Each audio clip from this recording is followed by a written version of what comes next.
یہ حدیث جو آپ کے سامنے پڑھی گئی ہے،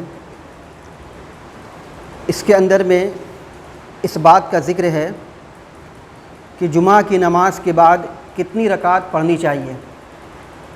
عموماً ہمارے یہاں یہ ہوتا ہے کہ جمعہ کی نماز جیسے ہی لوگ پڑھتے ہیں تو مسجد کو خالی کر دیتے ہیں۔ اکثر لوگ مسجد کو خالی کر دیتے ہیں۔ کچھ لوگ ہوتے ہیں کہ جو سنتیں ادا کرتے ہیں۔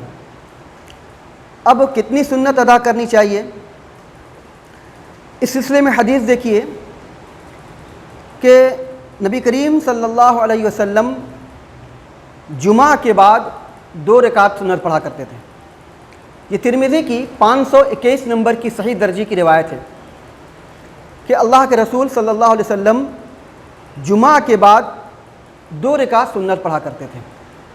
اس حدیث سے ہمیں پتہ چلا کہ ہم سبوں کو جمعہ کے بعد 2 رکعت پڑھنی چاہیے۔ لیکن صحیح مسلم کی ایک حدیث ہے، 2036 نمبر کی حدیث ہے، حضرت ابو ہریرہ رضی اللہ تعالیٰ عنہ اس کے راوی ہیں کہ رسول اللہ صلی اللہ علیہ وسلم نے ارشاد فرمایا کہ تم میں کا ہر آدمی اس کو چاہیے کہ جمعہ کی نماز کے بعد 4 رکعت سنت پڑھے، 4 رکعت سنت پڑھے۔ تو اس روایت سے ہمیں پتہ چلتا ہے کہ ہمیں 4 رکعت سنت پڑھنی چاہیے، جبکہ اللہ کے نبی صلی اللہ علیہ وسلم 2 رکعت پڑھتے تھے۔ اس سلسلے میں صحیح بات یہ ہے کہ دونوں صورتیں جائز ہیں۔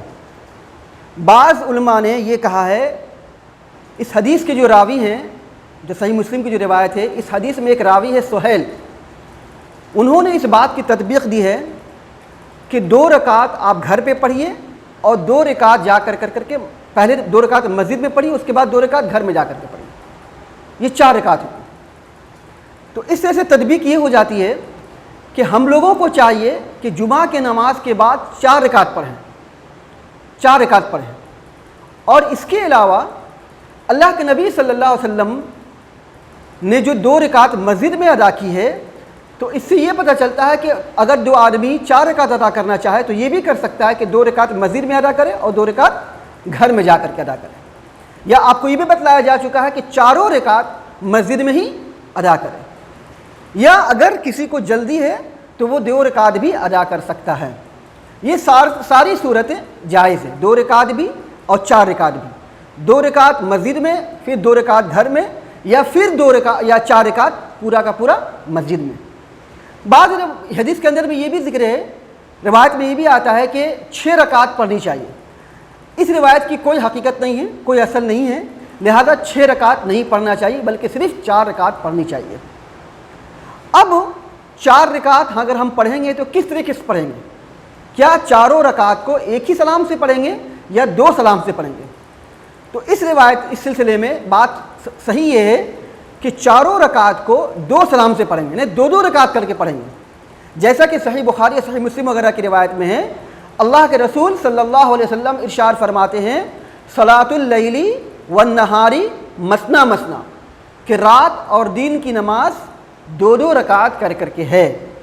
تو اس سے یہ پتہ چلا کہ ہمیں 2 رکعت کر کے نماز پڑھنی چاہیے۔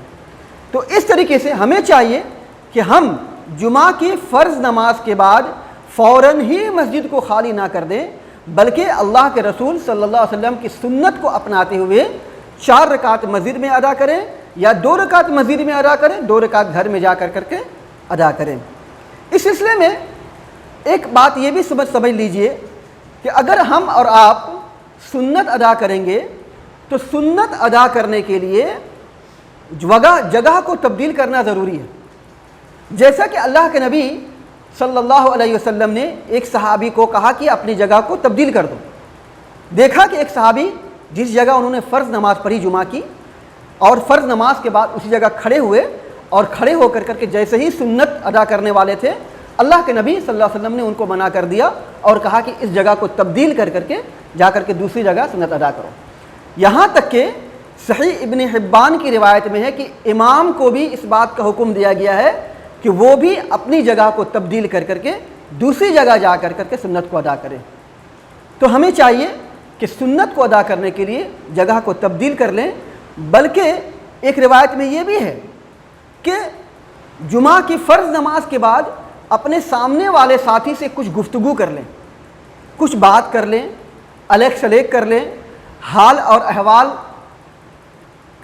کی جانکاری حاصل کر لیں یا بات چیت کر لیں۔ یہ ساری چیزیں اللہ کے رسول صلی اللہ علیہ وسلم کی حدیث سے ہمیں ملتی ہیں۔ تو ہمیں چاہیے کہ جمعہ کی فرض نماز کے بعد ایک دوسرے سے آمنے سامنے سے الیک شلیک کر لیں، حال احوال لے لیں، اور اس کے بعد جب ہمیں سنت ادا کرنا ہو تو جگہ کو تبدیل کر کے جا کر کے سنت ادا کریں، اور 2 رکعت ادا کریں یا 4 رکعت ادا کریں، اور اگر 2 رکعت ادا کرنی ہے تو 2 رکعت ادا کریں، پھر جا کر کے گھر میں 2 رکعت ادا کریں، یا اگر مسجد میں ادا کرنی ہے 4 رکعت تو 2 رکعت کر کے مسجد میں ادا کریں۔ اس طریقے سے اگر ہم اللہ کے رسول صلی اللہ علیہ وسلم کی سنت کو اپناتے ہوئے سنتیں پڑھیں گے اور نمازوں کی پابندی کریں گے تو انشاءاللہ ہم جمعہ کے جو احکام ہے اور جمعہ کی جو فضیلت ہے اور جمعہ کی جو اہمیت ہے اس کو ہم حاصل کر سکیں گے۔ اللہ سبحانہ و تعالیٰ سے دعا ہے اللہ سبحانہ و تعالیٰ ہم سبوں کو کتاب اللہ اور سنت رسول اللہ صلی اللہ علیہ وسلم پر عمل کرنے کی توفیق عطا فرمائے۔ اقول قولی ھذا واستغفر اللہ لی ولکم ولسائر المسلمین وآخر دعوانا الحمد للہ رب العالمین۔